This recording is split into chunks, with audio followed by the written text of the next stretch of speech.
So who's winning the soccer tennis games? Because I mean, obviously I'm not there to win. So I feel like is that just fall to you now, or Well, let me see. It really. I mean, most games come down to Shepard and I. Shepard is a formidable opponent at 12, and it's fun. It makes it fun. There is a legit rivalry between the two of us, hmm and so clearly, it's just a matter of time before my butt is getting kicked on a daily basis. But I can still, I have a strong net game, Trevor. you're tall? I bring all 6'4" to the net, and I cover up a lot of space, so it's hard to play the ball past me, and I get my head involved, and I'm taking advantage of the tools that God gave me. I love it. Well, if I was down there, I would test those God-given tools because I feel like they're you haven't practiced them enough, enough to. Well, it's been a while since you were leading Petoskey to soccer Final Fours and championships. So It's true. What's up? you know, um, I like my chances. I like my chances. Georgia. All right. Hmm. Today on the Huffman Basketball Podcast, I don't even know what I'm calling the podcast yet. I don't even know if it's a podcast. This is basically how I'm figuring out what I like to call stuff is I just do it and then I figure it out later. So today we have Travis Thomas, improv teacher, father, husband, toupee wearing, soccer tennis playing, improv teaching, NBA working, Major League Baseball coaching, not really. But you've done a lot for me as a kid, so that's all I really care about. All the other labels I don't really subscribe to. I don't even know if they're true. They're just made up. No, no, no. Yeah. So Travis Thomas, thanks for joining me on this beautiful Saturday. I'm currently in quarantine at my brother's house in his beautiful bedroom with sky blue walls. Yeah. Is he still in bed? He's in there. He's back there? That's great. That's a fantastic backdrop. If Yeah. is this D2's house? This is D2's house. If He's he's in. just getting up and like taking a shower in his towel, It's gonna and get really awkward here in a little bit. yeah, He's actually in my house over, which is connected, yeah. and he's working at his healthcare facility, which currently is, he's helping. There's a few COVID-19 cases, so it's pretty stressful time. But we're trying to help out as much as possible. I take him coffee. I leave it on the front porch. But everything's going pretty well here, so Good. we're happy to be healthy and safe. So I'm sure you guys are doing well. You look pretty healthy. Yeah, I mean, obviously the luxury of being in Florida is that we're able to get outside a lot and have exposure, get some sun. And but no, sending nothing but love and prayer up to you guys in Michigan, being one of the bigger hot spots for this. And so Yeah. sure you guys are taking care of yourselves and being safe. And no, I haven't seen a stranger in 7 weeks. yeah, that's rough. That's Yeah. rough. I mean, That's you're an introvert, but you still need some human contact, I'm right? 60-40. Introvert 60, extrovert 40. But when I need that 40, I really miss it. I miss Yeah. that. No, absolutely. Socialization is pretty important. And I think everybody out there probably is wondering like, I'm going crazy. I've had really good days, really bad days. And I think this is one of the reasons why I'm so motivated to get podcasts going, get in front of the kids and the parents and whoever's out there, Yeah. talking to them about mental coaching, mental performance, which is one of the things we're going to talk about today, obviously, with your background with all the pro athletes and improv. And I forgot to mention you're an author. I'm an author. Yes. And Yeah. lastly, a basketball legend. Yeah. At Barnes Park in Torch Lake, there are still rumors of you at Barnes Park that have surfaced. Andrew Evans is one of the guys. John Evans, my cousins, they live and grew up on Torch Lake. It's a rough neighborhood. It is. You kept me off the streets of Central Lake, Torch Lake Drive, and how do you keep kids like me off the streets of the rough mean streets, that is. Well, I mean, up north, northern Michigan, you get them off the streets and you get them on the lake, Trevor. It's all about getting them on the water. That's right. Because if you stay on the mean streets of Torch Lake, there's a lot of deer, and you might get gutted. And Ooh. so, that was my mission, was get the kids off the deer infested street, get them into the water. And I'm fortunate that I got to get a young age and saved you. Saved you. You did save me. And for a lot of our 4 listeners out there, a lot of people don't know that you were my actual babysitter in a indirect way. Indirect. I wasn't getting paid. You weren't definitely not getting paid by my mom to babysit me off the streets, but Ridgeway and I love that. Dawn and Ridgeway. Yes. Those were so much. I look back on those times as a kid and just the influence, the memories we had, playing basketball. You take us to play soccer. We go sailing. It was like a dream childhood. I was really lucky to kind of have the influence of, you were a spiritual mentor. We had deep discussions and reflections at an early age. And I remember thinking like, I don't think many of my friends are, talking about God or what their relationship is or prayer and all these things. So and we all evolve, we get older, but what was your mindset, when you were just growing up? To tell us a little bit about your childhood and how you got to where you are now.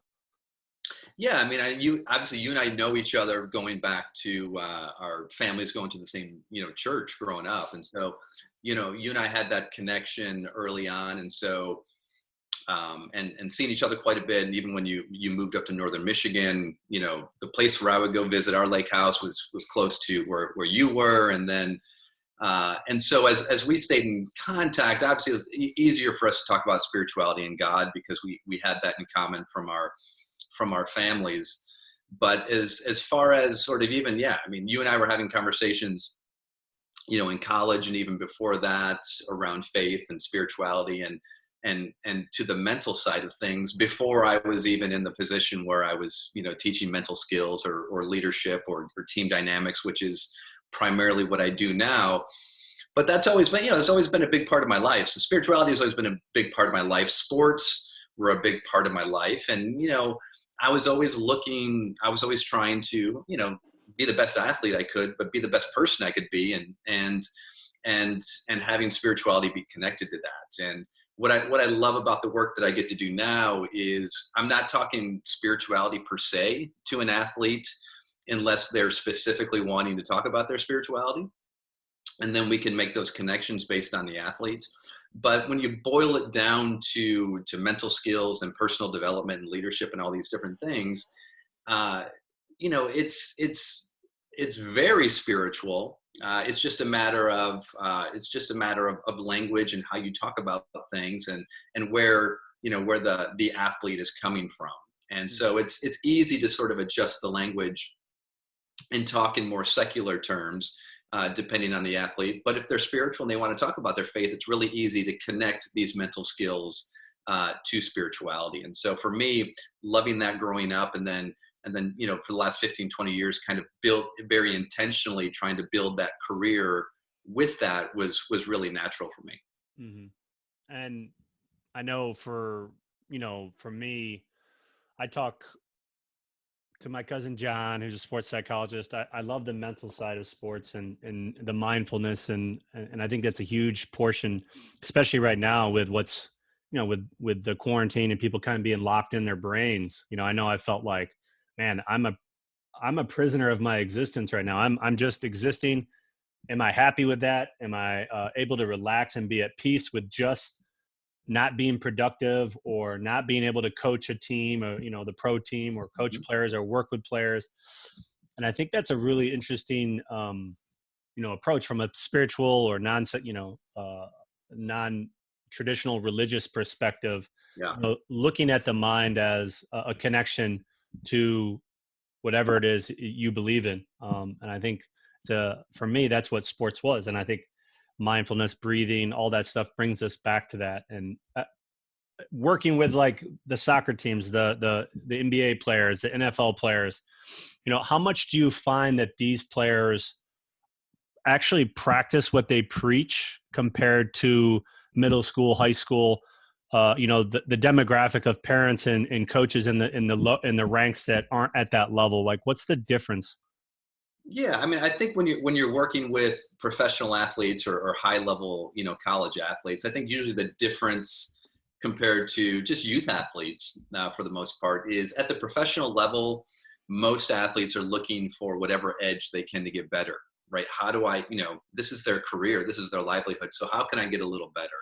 And so if you're able to offer up a mental technique, or a tip, a tool, an idea, anything that they can do that's going to resonate with them, that's going to make them better, they're going to be receptive to it or open to hearing it.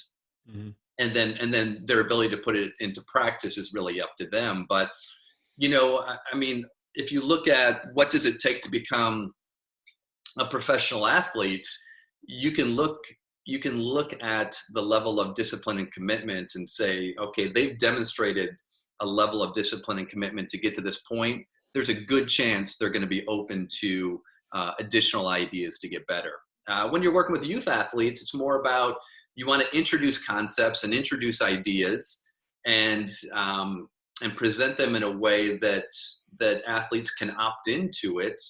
But I'm never trying to force an idea or force a concept on someone, because when I'm working with youth athletes, my approach when working with youth athletes is always about the ideas and the tools that we're talking about are going to help you in sports. They're going to help you in school. They're going to help you in life. They're going to help you in whatever aspect of your life you move forward in. So I'm not here trying to turn you into a D1 or a professional athlete.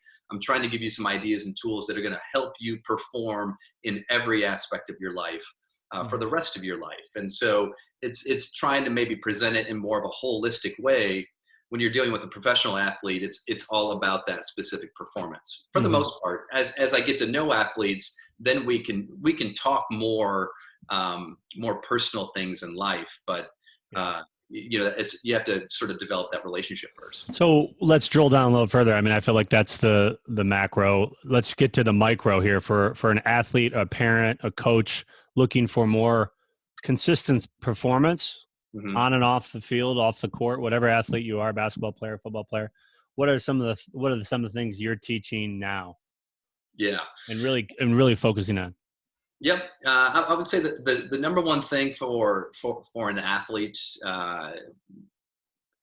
youth professional athlete, is it's the ability to be present, the ability to stay in the moment. And I'd love to hear your feedback on that, Trevor. But the ability to bring your full attention to whatever we're doing, which means to bring our full attention to whatever we're doing and to be able to stay in the moment.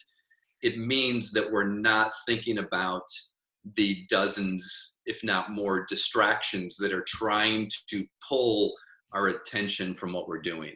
And so if I take you at 14, or if I take you at 16 and put you in an arena with 20,000 people, right? That's going to be a different experience for you than you at 20 and 21 in that same arena, because the distraction of that environment it's going to be really hard for you to stay engaged in the present moment.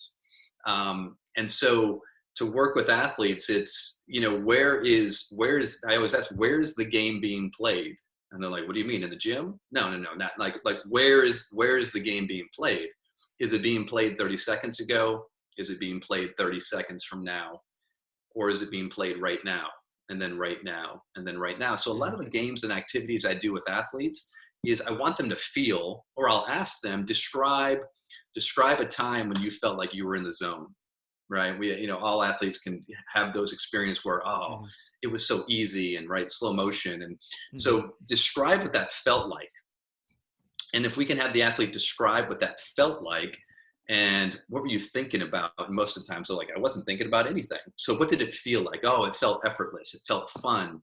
So we want to try to create experiences where they feel that level of focus and engagement, and then see if we can translate that to their sport. And so that ability to stay in the present moment, which also means it's twofold, right? The ability to stay in the present moment, there are tools and techniques, and then the ability to not get distracted and dealing with those distractions, calling out those distractions and preparing for how we're going to deal with the distractions instead of trying to ignore them, that they don't exist, because they're a very real part of the game.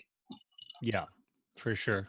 I remember the first time, like you said, the jump from middle school to varsity, that jump from ninth grade to varsity player, that jump from a varsity high school player to college, Division I college or college, those levels up, like you said, you have so much more going on in your mind. You have so much more, not only is the game faster, there's more pressure, it's more competitive. You have more variables happening in your mind, which is right. Like as a freshman in the Fleet Center, my first NCAA game, I was held scoreless to Pepe Sanchez, who I'll never forget, because Pepe, he intimidated me, and I was, I had so much going on. My mind was racing, my heart was racing. I couldn't find the peace of mind to just play and just be comfortable. And I think a lot, I don't know, for me, I felt, I was always prone to be more anxious if I didn't do the building of a routine, or of taking the time to visualize and breathe and that stuff. And I think you have a unique approach because of your improv training. Sure. Which I wish you had been in improv when when we knew each other before, because right. You're always playing the next play in improv, and I think that's a huge concept. Most athletes and parents, they get so caught up on the last game or the failure or the mistakes of your, of a kid. And the kids that move and grow faster are always the ones that just get up and keep playing, keep growing, keep moving. I've had thousands and thousands of micro failures, I would call them, a Brian Johnson term, or, and I tell my, and coaching my little brother, he lost 751 games in a row to me in one-on-one. I never let him beat me until he could beat me. And I never really thought about, like, oh, should I let him win? Because one day he got inducted to the Hall of Fame, and that's what he talked about. I had no idea that he remembered, how many times he had gotten knocked down and gotten back up, gotten knocked down and got back up, get knocked down 7, get up 8. And and I think your improv background, maybe talk a little bit about that and how parents and athletes, and maybe, coaches too, how they can start to install some of your coaching there. Yeah, and just to give quick context to everybody, I'll give them the 2-minute version. But yeah, you're no Jim Carrey. Let's just. No.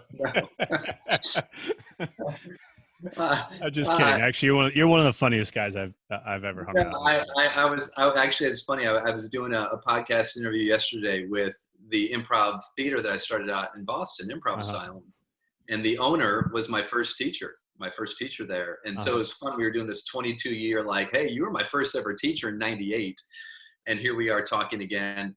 And the journey has been interesting since then. But just so people know, so I grew up, in Michigan, where Trevor grew up, and sports were my passion. I played college soccer, graduated from college, coached in high school.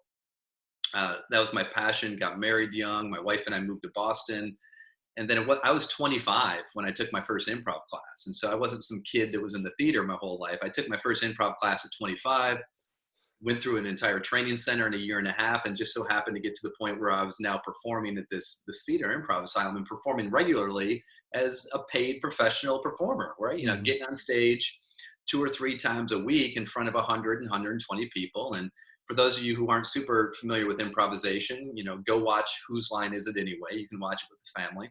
But improv is making up a story. You can do it by yourself, but typically you do it with 2 or more people, and you're creating a story on the spot with very little information given to you. So you're having to do it on the spot. And so improvisation is all based off of collaboration. It's you working with the other people to tell a story. And how do you do that? You do that by this concept of yes and. And so the reason I called my company Live Yes And is because to live this mantra of yes and yes and is this on stage. If Trevor, you and I are telling a story with one another, if I look at you and say, oh, Trevor, it's so cold in here, right? I know that you're going to say yes. You're going to say, yes, it is cold in here. And because that's agreement, that's acceptance. I know that no matter what I say, you're going to be on the same page with me. You're going to say yes. The and is you're going to build off of that idea. You're going to give me an idea back. So I'm like, Trevor, it's so cold in here. You're going to say, yes. And I can't believe we got locked in the freezer. Boom. Now we know where we are. We're in the freezer. Boom. Mm-hmm. We're on the same page. And I'm just going to yes and your idea now. I'm going to say, yes. And I can't believe we're stuck in here until Monday. Boom. So now we've got this setting to a scene where you and I are just telling a story one idea at a time. Yes and, yes and, yes and. So yes is acceptance, and is our response. Mm-hmm. The only way to do that as an improviser is being so fully engaged in the present moment, because the story is being told one idea at a time. As soon as I let my thought leave the present moment and jump to the future because I think I know where this is going, you're going to say something that I wasn't expecting, and it's going to throw me off. So I need to have the ability as an improviser to have the confidence and comfort to trust you and to trust myself that no matter what you tell me, I'm going to be able to yes and, I'm going to be able to respond to it. So it keeps my full attention and full engagement in the present moment. Mm-hmm. What does an athlete have to do? An athlete has no idea what's going to happen 30 seconds from now, let alone 4 quarters from now. So the only thing an athlete can do to be impactful and to have an influence on the game is to respond to what is happening right now. And if you're my teammate, the best thing I can do if I'm playing basketball, right, I'm probably focusing on where's the ball, where's my teammates, right? If I'm on defense, where's the ball, where's the guy that I'm guarding? If I'm on offense, where's the ball, what do I need to be doing? And so I'm focusing on a very few things. There's a ton of complexity going on around me, but my focus is very specific on a couple of key information, and that's constantly changing moment by moment by moment. I'm not trying to process everything at once because there's too much. Mm-hmm. I'm keeping my focus very specific. And so now if you blow that up to an athlete who's playing in front of 20,000 people with 10 million people watching live on TV, well, if they're thinking about the 10 million people that are watching or the 20,000 people who are watching them live, that's a ton of pressure that's going to really distract them away from the 1 or 2 things that they only need to be focusing on, which is where's the ball? What do I teach this to soccer players all the time. This is what you should be saying to yourself for 90 minutes. Where's the ball? Where do I need to be? Where's the ball? Where do I need to be? And so everything else outside of that becomes a distraction that's taking you away from the most important information. So improv to me is this tool. We talk about mindfulness in sports. Mindfulness is the ability to stay in the present moment, to focus on what you're doing. So improv became this just life-transforming teaching tool for me, which every time I performed, which is you're vulnerable, it's high pressure, you can feel naked unless you bring your full attention to what you're doing. And from a team aspect, I'm just not thinking about myself. The only way to be successful is thinking about you and your needs and everyone else that we're playing with. So now if I'm a basketball player, I'm thinking about where's Trevor? How can I make him look good? How can I read what my teammates are doing and put them in a position to be successful? Because we have a mantra in improvisation, Trevor. The mantra is my goal is to make my teammate or my partner look brilliant, right? Their goal is to make me look good. And everyone else who comes in, our goal is to make each other look good. So I don't need to think about myself. I'm constantly thinking about my teammates and what they're doing. Yeah. They're thinking about what I'm doing. And so now we've got this collective shared mindset where we're all on the same page. Yeah. We're trying to make each other look good. And you know this when you've been on teams where you're reading each other's minds, just the flow to that and how magical that feels. Yeah. That's a really interesting. I just had a big idea come to my head, which happens once a month. And the idea of whether you're on a team, basketball team, whether you're a family, if you took this approach as a team, as a family, as a basketball coach, I'm here to make everyone else look better. And I think that mantra of raising a kid to be a better athlete. How can I help my son or daughter be a better athlete today?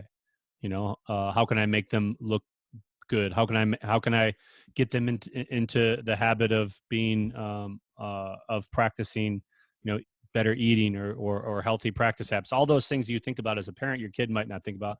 It's really about, what can I do to make them look better? As a player, I think that was easy for me because Yeah. I was a point guard. I always got my butt kicked by my older brother. So, I had to, you go through you evolve as a player, Right. especially as you get older. When I was 21, it was about me. When I was 18, it was about me getting the ball. As I was 34 and I'm trying to win my only, European championship, I'm 1 for 13 in the championship game. All I'm worried about is getting people the ball and making sure they're playing well, and we have a chance to win the game. And I Yeah. think, and you make the right play, and you're not worried about, okay, who's getting the ball, why am I not getting my shots? And I think parents get caught up in that too, which Oh is, yeah. if you took the mindset of that improvisational approach, you're just always in the moment. And you're always there to help your kid. You're always there to rebound for him. You're always there to play one-on-one with him in the driveway, or get your kids out in the driveway, get the music on. I think it's a really big idea. Yeah, and again, it's what is when someone says like that, I choked or they choked. It's funny. We were playing. You and I were talking about before we started. I've been playing a lot of soccer tennis out in the driveway with my kids, and my 15-year-old doesn't play soccer, but he plays soccer tennis with us, and he's doing a great job. My 12-year-old's a soccer player. My 15-year-old doesn't play. So his skill set isn't built for soccer. He's getting better as we play. But we were playing the other day. We play like kind of like this group round robin type play, and he lost. And he goes, "Dad, I blew it." And I said, "Whoa, whoa, whoa, whoa, whoa, whoa!" I said, "What do you mean you blew it?" And he goes, "I didn't win." I was like, "Buddy, you didn't blow it." I'm like, I'm like, there's a difference between blowing it, or what I would say choking, right? Yeah. Choking is I have the skills and I wasn't able to deliver or perform, right? Mm-hmm. Missing a free throw at the end of the game, Mm-hmm. right? Mm-hmm. That's quote unquote blowing it or choking it. I've got the skills to make this shot. I didn't perform. Why didn't I perform? There's a difference between I'm doing the best I can and I'm working hard and my skill set just isn't where it needs to be yet. That's not blowing it. That's not choking. So, it's like we have to know the difference. So as a parent, right, when your child comes off the field and they worked their tail off and they played as well as they can play and still lost or still didn't play because their skill set isn't there yet, your child's not choking, right? They're still developing. And so I think sometimes we have to understand as a parent, we always want to see our child be successful, be the best one on the field, having a good time, getting playing time. But it doesn't mean that they're doing anything quote unquote wrong. They're just putting in the time and trying to get better. Yeah. And so just being able to differentiate between those two ideas. Yeah, I think it's interesting. I mean, and I think a lot of parents are so focused on the outcome, the Yeah. outcome Yep. of getting their kid to college or a pro. I mean, and I think the more you focus on the outcome, the less you enjoy that present moment, that journey of practice, that journey of being, playing with your kid in the driveway, of being, playing soccer tennis with your son, all those memories that you get to build. It's about experiences, and I think that's what I tried to do with my younger brother when he was growing up. I tried to ask him, well, what do you want to do? What do you want? Don't play Division I basketball because I did it. What do Yeah. you want to do? And I will help you achieve that. If it's soccer, if it's playing the trumpet, he was a pretty good trumpet player, I got to say. He was a Yeah. first chair trumpet. I said, you could do whatever you want. Yeah. Whether it's art, music, let's go at it just like I did with basketball. Wake up, put in the time, put in the practice, develop the skills, compete ferociously with anybody that you can and everybody that you can that's better than you. Yep. I talk a lot about that at Huffman Basketball. Just find somebody that challenges you, whether it's your Yeah. older brother, your dad, your mom, the player at your school that you just can't stand when they beat you, that's the person you got to, for you, it's Yeah. probably me because I used to beat you in one-on-one when I was Yeah. 12. Yeah. Right. You're getting younger every time you tell the story. The next time you tell the story, I'd be 8. you're gonna be a fetus. I was beating you when I was a fetus, I couldn't walk. which you probably still could have beaten me when you were a fetus. Let's be honest. Oh man. Yeah. No, but which kind of leads me to language. You're a parent. I'm not a parent. I have a dog, and I try to raise my dog Bear. He's ferocious. Huge. Bear's got a huge growth mindset. I know he does. Bear. We're not about talent in our household. We're about effort, and I think Bear's a living example of that because he tries to get the biggest stick every day that I throw because I'm just like, it's about effort. Our daily workout is just dragging big sticks around. But what do you do? What kind of language do you use with your kids? What do you find really works in empowering them? What language do you use? Kind of talk about your parenting techniques.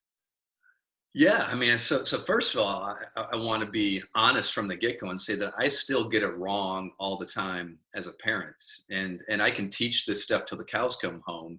But as soon as I'm wearing my parent hat, I can make quote unquote, I would say mistakes, but I can make. I have the same pitfalls that any parent has. Hopefully, I have some more perspective because I try, because you're having to teach something over and over again. Hopefully those. I catch myself more often than not. One of the blessings I think with my 12-year-old and his soccer team, with the soccer club, I have a role with the club where I teach leadership and mental skills to all the kids in the club. So whenever there's a game and I'm able to be at the game, whether it's my son's game or another team, I'm on the bench as the assistant coach, right? So as soon as I'm on the bench as the assistant coach, I'm no longer the parent. I'm the assistant coach. So the best place for me to be for my child is to be his assistant coach, not his dad.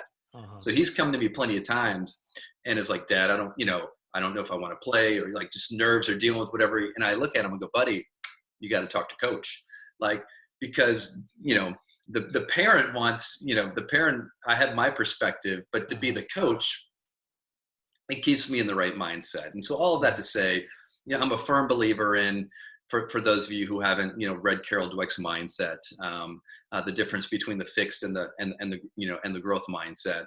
I talk a lot about the difference between a victim and a victor mindset.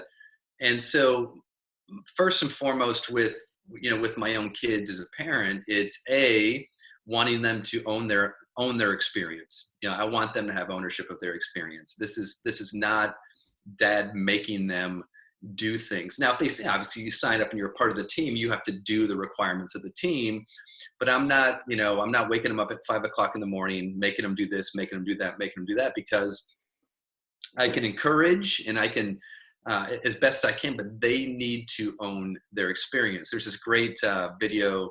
I was on Twitter. Someone sent me this week. It's Robin van Persie. And for those of you who don't know, Robin van Persie was a Dutch soccer player, one of the best forwards of all time, and his son is 13, and he was, it was after one of his son's game, and they're driving in the car, and his son didn't play, and his son starts complaining about the coach and about other players, and Van Persie goes, whoa, he goes, you sound like a loser right now. And he's like, you're talking like a loser compared to, Robin van Persie. A winner is someone who takes responsibility and talks about what could I have done more, and if you didn't play, what could you have done more to make sure that you played in the game. And then he told his son, he's like, listen, this isn't, I don't care how well you do. My job is to make sure that you're a good young man when you're 20 years old. Whether you become a great soccer player or not, I don't care. My job as your parent is to help you become a good young man. And so I'd love that as the starting point for parents. Is your number one goal is to raise a good child. And having them get a scholarship or becoming a professional athlete can't trump that. For me, it can't trump that. Mm-hmm. And so first and foremost, it's their journey. It's not your journey. And I tell parents all the time, Trevor, that as soon as you're on the sideline as a parent and you start to feel you feel yourself emotionally getting hijacked, that game is no longer about your child, it's about you. And so you've just hijacked that experience to make it about you instead of making it about them. And I know there's a lot. I'll shut up for a second so you can ask anything off of that. But Mhm. it's got to be your child's experience. And we see too often too many parents who are still living through their child's experience and wanting to say it's about their child. But if they're being really honest, it's probably more about them. Mhm. Yeah. Tell us how we find you, if coaches, parents, if they want to get your performance and leadership and tutelage, how do we find you, to your book on Amazon? Tell us how we find you and Yeah. So my company's called Live Yes And, LIVE, Yes And. So my website is liveyesand.com. I'm all over, social media, at Live Yes And. If you go to my website, obviously you can find all the different things. My book is called 3 Words for Getting Unstuck. So 3 Words for Getting Unstuck, Live Yes And, which is on Amazon. Mhm. And yeah, I'm really easy to get a hold of. I respond to everybody. So any parents or any athletes out there, feel free to reach out. I respond to everybody, and I do team trainings, one-on-one trainings, consulting, and all that. And so yeah, always happy to hear from people. Thanks for coming and taking this 3 hours. Doesn't time just fly when we talk? I feel like every No, time. man. I mean, out of that hour and 15, I mean, there's got to be at least 6 or 7 minutes of content that That's you what can I'm pull, thinking. right? I'm thinking, yeah. Yeah. If I knew how to edit content, which is my new habit and new practice. Um, well, cool, man. I really appreciate you, as always. Let's keep doing this. I think it's a huge help to people out there, parents, coaches, athletes. You got to be reflecting on this stuff. So Thanks, man. No, anytime. And yeah, why don't you, jump in a car? You can come self-quarantine down Disney here, World. and then I'll whoop you in soccer tennis. Yes, I would love that. I definitely need some vitamin D. So looking forward to catching up. And thanks again. All right, my man. Thanks, Trevor.